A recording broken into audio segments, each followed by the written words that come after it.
हाय, मैं हूं अंकित सिन्हा और आप मुझे देख रहे हैं प्रेप मेनिया पे। आज ज्योग्राफी का नया चैप्टर है क्या?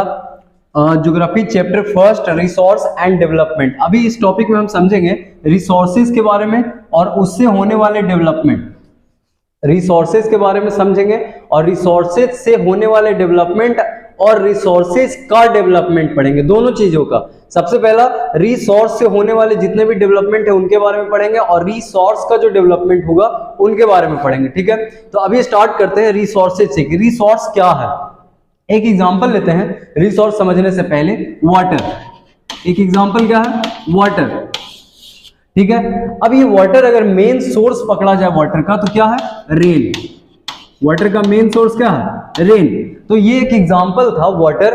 वाटर क्या है कि हमारे नीड को सेटिस्फाई कर रहा है, हमारे जरूरतों को पूरा कर रहा है, मतलब कि अपने जरूरत के लिए हम क्या कर रहे हैं? वाटर का यूज कर रहे हैं। ठीक है, तो ये क्या हो गया? एक थिंग्स है।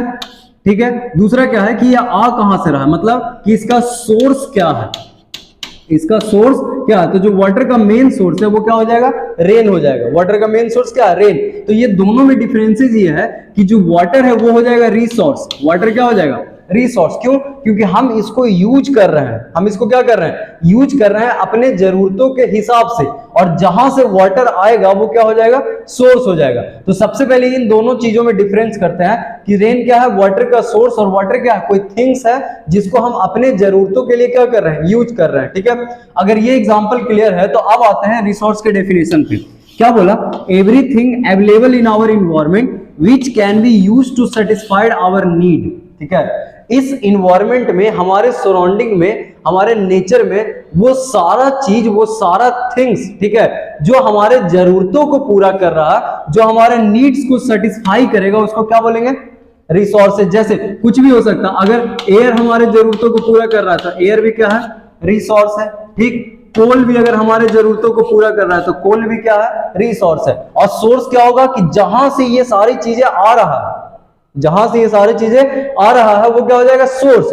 और जो थिंग्स, हम जो वस्तु यूज कर रहे हैं वो वस्तु क्या हो जाएगा? रिसोर्स। तो वो सारा चीज, ये एक नॉर्मल सा पेन ही क्यों ना हो, अगर वो पेन आप अपने जरूरत के लिए यूज कर रहे हैं तो वो आपके लिए क्या हो जाएगा?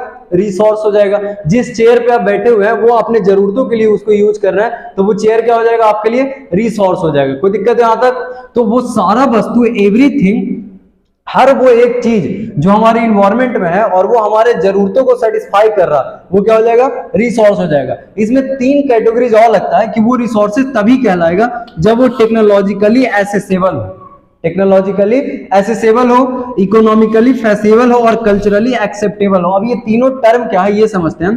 टेक्नोलॉजी एसेसेबल के मतलब कि वही चीजों को हम यूज कर सकते हैं जिसको हम एक्सट्रैक्ट कर सकते हैं, है ना, जो जिसको हम एक्सट्रैक्ट कर पाएंगे उन्हीं चीजों को यूज करेंगे ना, तो हमारे लिए रिसोर्स क्या हो जाएगा? जिसको हम यूज कर पाए।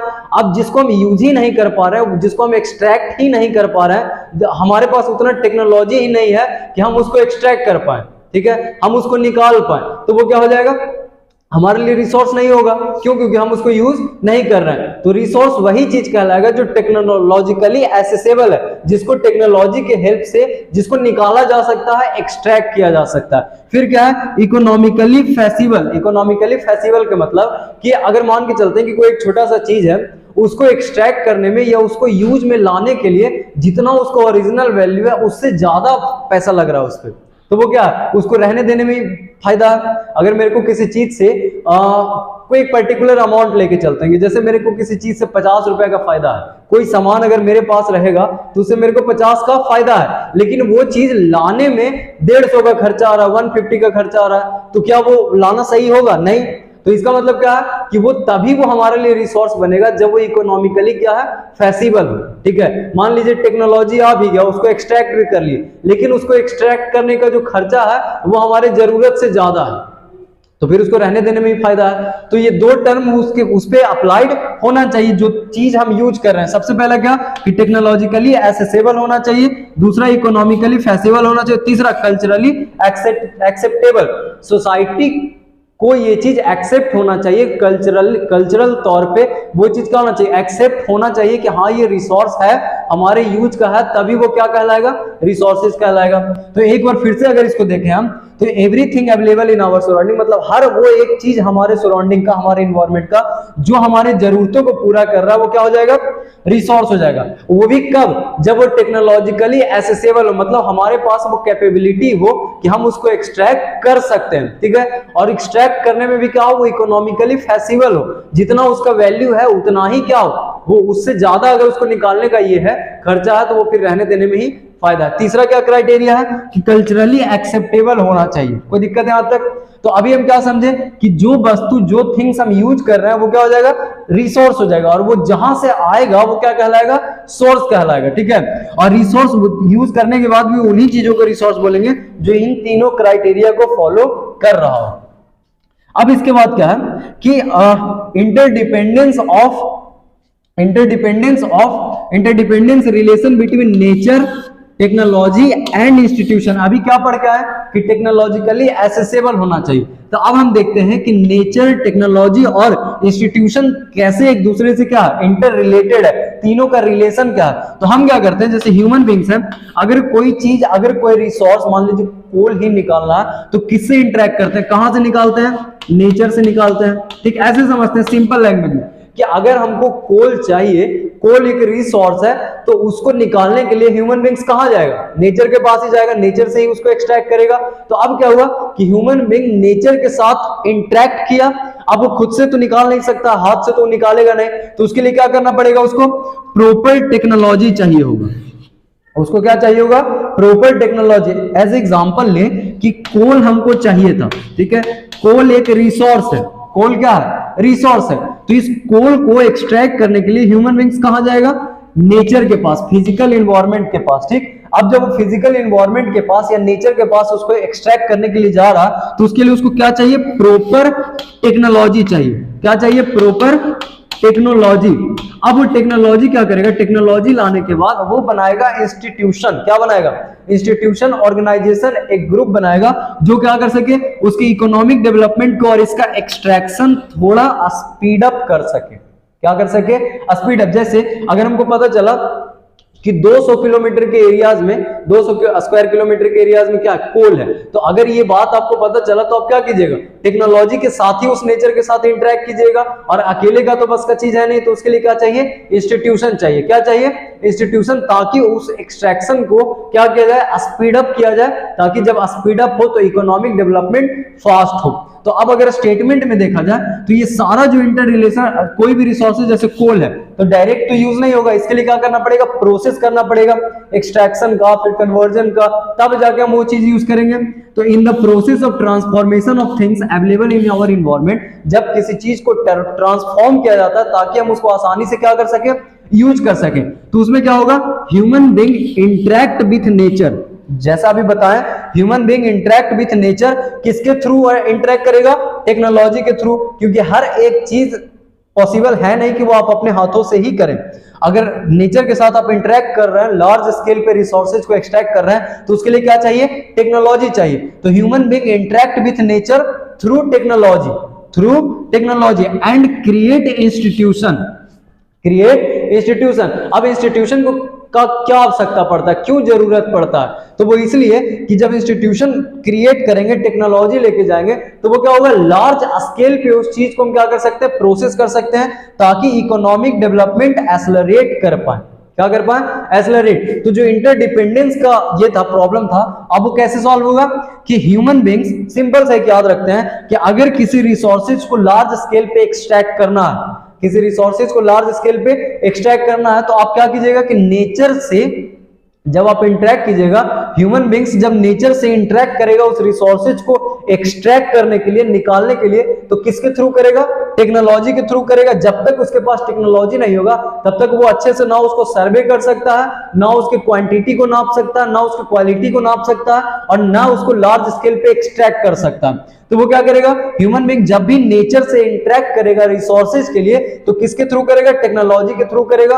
और वो क्या करेगा, इंस्टीट्यूशन क्रिएट करेगा ताकि लार्ज स्केल पे एक्सट्रैक्ट किया जाए, प्रोसेस किया जाए और इकोनॉमिक डेवलपमेंट को एक्सेलरेट किया जाए। अब क्या है कि क्लासिफिकेशन ऑफ रिसोर्सेज, जो रिसोर्सेज है उसको क्लासिफाइड करते हैं, ठीक है। तो अभी क्या होगा कि क्लास में अगर 50 स्टूडेंट, एक एग्जांपल के तौर पे लेते हैं, तो 50 स्टूडेंट है तो क्या होगा, कि हर टाइम लोगों को अलग अलग बेस पे बांटा जाएगा। जैसे कि जब स्पोर्ट मीट्स होने वाला है स्कूल में, ठीक है, क्या होने वाला है, स्पोर्ट्स मीट, तो लाइक उसमें 3 गेम होने वाला, एक वॉलीबॉल होने वाला, क्रिकेट होने वाला है और कबड्डी होने वाला। तो अब पूरे क्लास से उसके गेम के एबिलिटी को बेस मान के डिवाइड किया जाएगा। लाइक 50 स्टूडेंट है तो इस 50 में से 10 लोग ऐसे होंगे जो वॉलीबॉल के अच्छे प्लेयर होंगे और 10 अच्छे प्लेयर नहीं होंगे। फिर क्या होगा कि और दूसरा बेस माना जाए क्रिकेट के लिए, तो वो क्या होगा कि क्रिकेट के लिए भी कुछ लोग अच्छे होंगे, कुछ लोग अच्छे नहीं होंगे। तो अभी क्या हुआ कि जो हम डिवीजन कर रहे हैं, जो क्लासिफाइड किए क्लास में स्टूडेंट को, वो गेम के एबिलिटी के अनुसार किए, ठीक। अब जब एग्जाम आने वाला है तो क्या होगा, या फिर कोई टेस्ट देना, ठीक है, या फिर कोई कंपटीशन है ना, क्या है, कोई क्वेश्चन का कंपटीशन है, तो अब उसमें कैसे कैटेगराइज करेंगे कि कौन कितना ज्यादा पढ़ने वाला। तो अब उसके क्या किए, पढ़ने के हिसाब से उसके बेस को, बेस क्या माने, पढ़ाई माने, और फिर डिवाइड किए। मतलब स्टूडेंट एक ही है लेकिन अलग अलग बेस मान के हम सबको क्या कर रहे थे, डिवाइड कर रहे थे। तो जो ज्योग्राफी में रिसोर्स का क्लासिफिकेशन है उसको 4 चीजों को बेस मान के बांटा गया। सबसे पहला उसके ओरिजिन को बेस मान के रिसोर्सेज को बांटा गया 2 भाग में, ठीक। फिर उन्हीं सब रिसोर्सेज को एग्जॉस्टिबिलिटी को बेस मान के बांटा गया 2 पार्ट में। कोई दिक्कत? अब वही सारा रिसोर्सेज, अच्छा ऐसा नहीं है कि बायोटिक अलग है, रिन्यूएबल अलग है, नहीं, एक ही रिसोर्सेज है बट उसको बेस अलग अलग मान के किया गया। मतलब कि जो रिसोर्सेज बायोटिक है वो हो सकता है या तो रिन्यूएबल या फिर नॉन रिन्यूएबल हो, है ना। रिसोर्स तो एक ही, जैसे क्लास में 50 स्टूडेंट तो वो 50 ही है, लेकिन हर बार जब बांट रहे हैं तो बेस हम अलग मान रहे थे। तो रिसोर्स वही है जो हम यूज कर रहे हैं, लेकिन उसका क्लासिफिकेशन करने का जो तरीका हर बार हम अलग बेस मान के करते हैं। पहले क्या बेस माने कि ओरिजिन के बेस पे पूरे रिसोर्स को 2 भाग में बांट दिए। क्या किए, 2 भाग में बांट दिए, ठीक। फिर क्या होगा कि एग्जॉस्टिबिलिटी को बेस मान के फिर से उन सारे को क्या किए, 2 भाग में बांट दिए। अब ऑनरशिप को बेस मान के कि कौन किसको ऑन कर रहा है उसके हिसाब से 4 पार्ट में बांटे रिसोर्सेज को, ठीक। तो अब क्या बेस माने, ऑनरशिप बेस माने। फिर स्टेटस ऑफ डेवलपमेंट को बेस मान के क्या किए, सारे रिसोर्सेज को 4 पार्ट में हम बांट दिए। क्या किए, 4 पार्ट में बांट दिए। तो अभी क्या देखें कि जब रिसोर्स का क्लासिफिकेशन कर रहे थे तो हर चीज को हर बार जब क्लासिफाइड कर रहे थे, बांट रहे थे, तो बेस क्या माने, अलग अलग।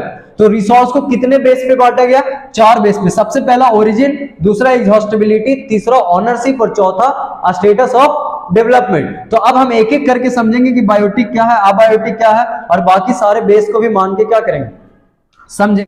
अब जो है सबसे पहला क्लासिफिकेशन जो है वो है on the basis of origin. जैसे अभी समझे कि पहला क्लासिफिकेशन रिसोर्स का क्या था, ओरिजिन के बेस पे सबसे पहला बायोटिक रिसोर्सेज और दूसरा अबायोटिक रिसोर्सेज। तो बायोटिक रिसोर्सेज को मतलब किस किस रिसोर्सेज को कैसे हम डिवाइड करके बायोटिक में लेके आएंगे उसको समझते हैं। The resources which are obtained from the living sources, obtained from the living sources known as biotic, and the resources which composed of non-living things are abiotic resources। मतलब कि रिसोर्सेज को ऐसे हम डिवाइड किए कि वो रिसोर्सेज जिसका origin कहां से हो रहा हो, लिविंग बीइंग से हो रहा हो।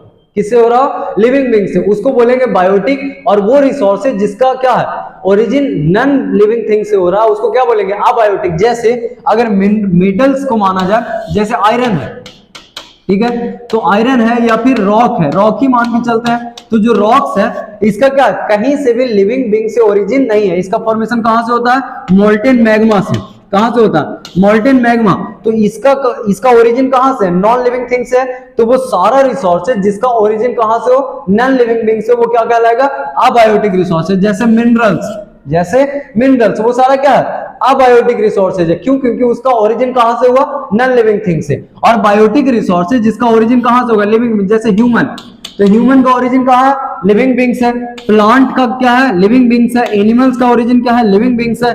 फिशरीज का क्या है, लिविंग बीइंग्स। लाइव स्टॉक क्या है, living beings. Humans, living beings, ठीक है। बट इसमें एक एक्सेप्शन है, वो है फॉसिल फ्यूल। जैसे कोल, ठीक है, कोल या पेट्रोलियम, ये हमको लगता है कि लिविंग बीइंग्स है, लेकिन इसका ओरिजिन कहां से है, ये लगता है कि नॉन लिविंग थिंग्स है, लेकिन इसका ओरिजिन कहां से है, लिविंग थिंग्स। क्यों, क्योंकि जो डिकम्पोजिशन होता है, जो डिके होता है किस चीज का, लिविंग बीइंग्स का, उसी के थ्रू क्या बनता है, फॉसिल फ्यूल्स बनता है। तो सिर्फ फॉसिल फ्यूल एकलौता ऐसा एक्सेप्शन है जिसको अबायोटिक में रखा गया। तो ये दो क्लासिफिकेशन था किसका, रिसोर्सेज का, ओरिजिन को बेस मान के। On the basis of origin there are two type of resources, first biotic and second abiotic.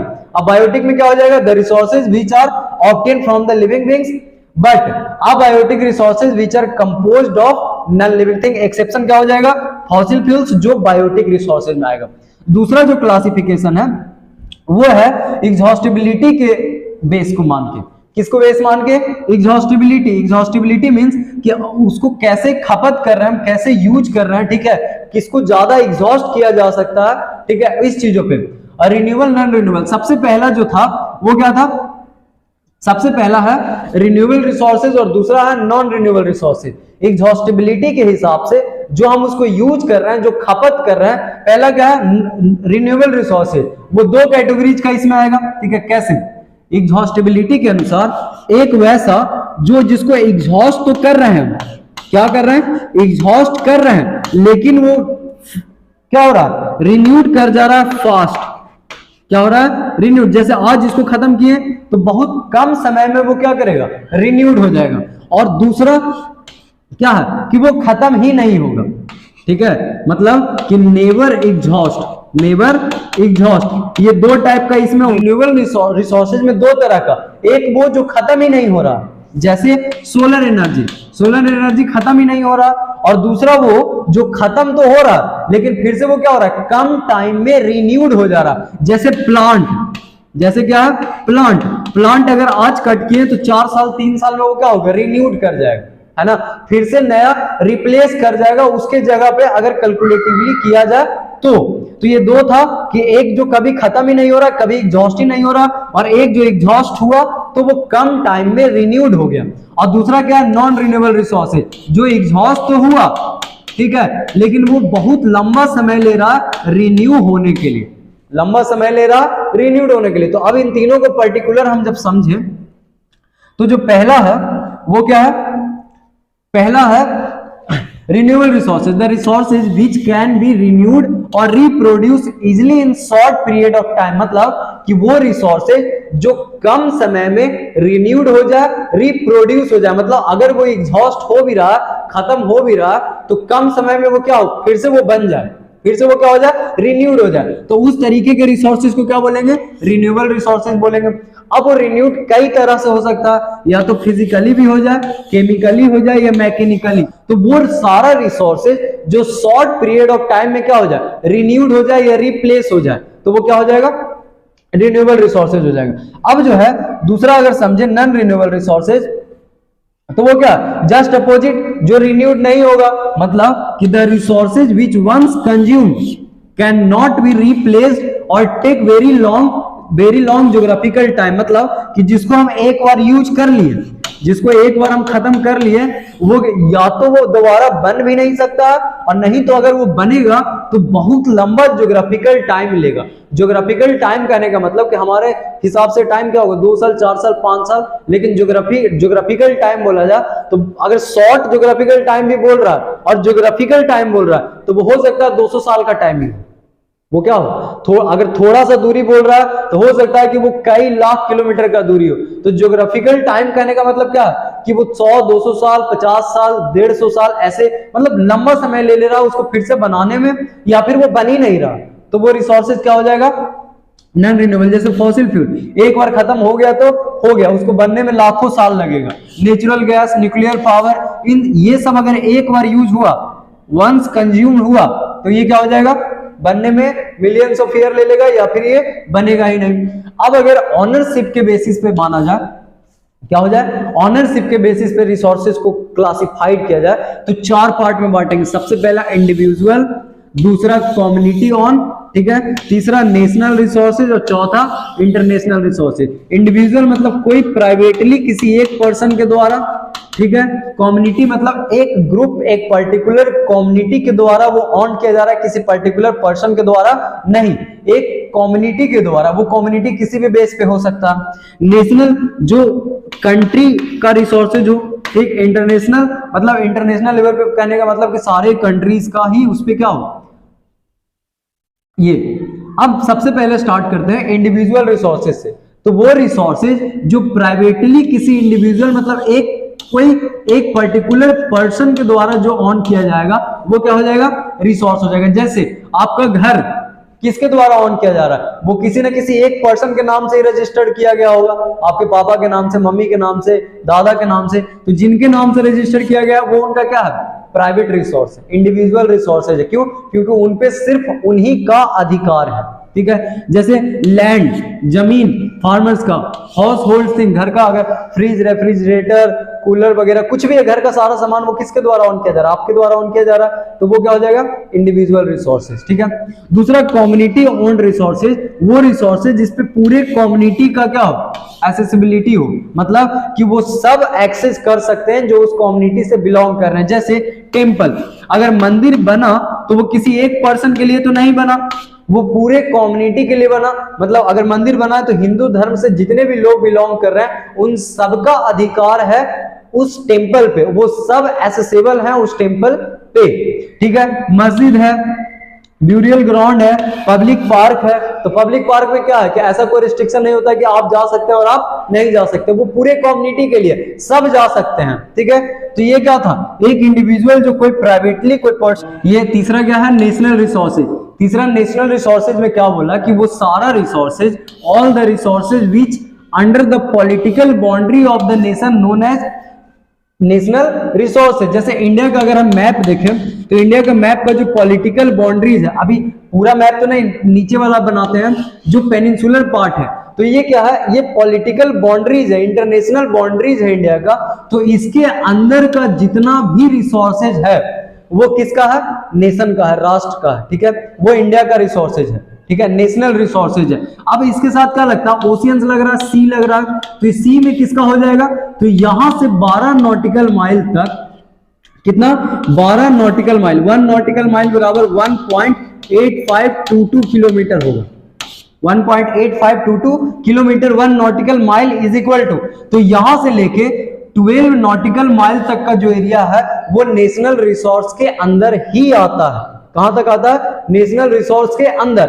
अब उसके बाद 200 नॉटिकल माइल तक भी आप यूज कर सकते हैं, लेकिन कब, जब आपके पड़ोसी के देश जो है, नेबर कंट्री आपके साथ कोऑपरेट करें तो। जैसे अब अगला क्या है, इंटरनेशनल रिसोर्सेज।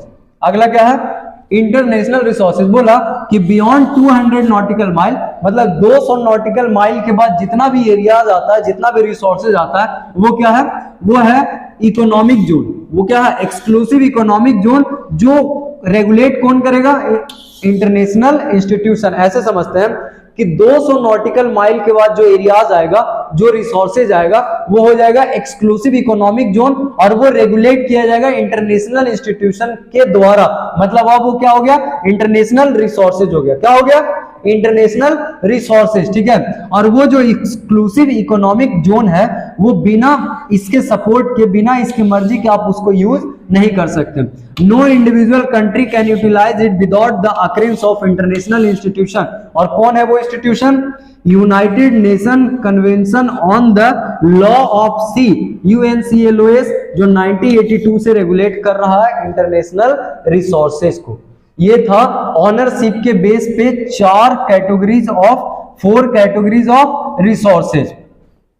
अब स्टार्ट होता है स्टेटस ऑफ डेवलपमेंट। अभी तक क्या था, ज्यादा कॉम्प्लिकेटेड नहीं था, ये भी ज्यादा कॉम्प्लिकेटेड नहीं है, लेकिन थोड़ा सा इस पे बारीकी से ध्यान देने की आवश्यकता है समझने के लिए। अब अगर स्टेटस ऑफ डेवलपमेंट के बेस पे देखा जाए तो सबसे पहला पोटेंशियल, दूसरा डेवलप, तीसरा स्टॉक और चौथा रिजर्व।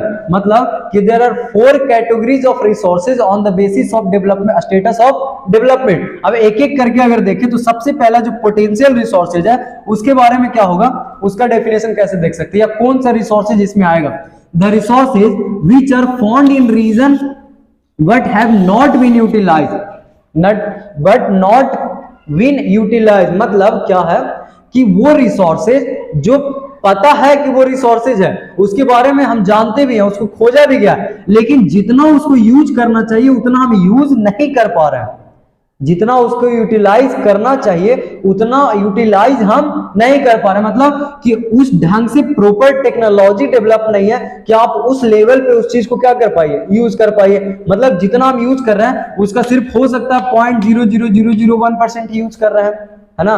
वो रिसोर्सेज जो मिल तो गया है, पता तो चल रहा, लेकिन हम उस लेवल पे उस चीज को क्या नहीं कर रहे हैं, यूज नहीं कर रहे हैं। जैसे क्या है, सोलर एनर्जी, जितना सोलर एनर्जी है उस हिसाब से टोटल सोलर एनर्जी को तो यूज नहीं कर पा रहे हैं, उसका पॉइंट मात्र ही कुछ पार्ट को हम क्या कर रहे हैं, यूज कर रहे हैं। तो पोटेंशियल रिसोर्सेज वो सारा रिसोर्सेज हो जाएगा जिसके बारे में हमको पता है, ठीक है, लेकिन हम उसको उस क्वांटिटी में यूज नहीं कर रहे हैं, हम उसको उस लेवल से यूज नहीं कर रहे हैं, मतलब जितना है उसका परसेंटेज ही क्या कर पा रहे हैं, यूज कर पा रहे हैं। जैसे water resources, air resources, solar resources, ये सब क्या पोटेंशियल है लेकिन उसका हम यूज नहीं कर पा रहे हैं।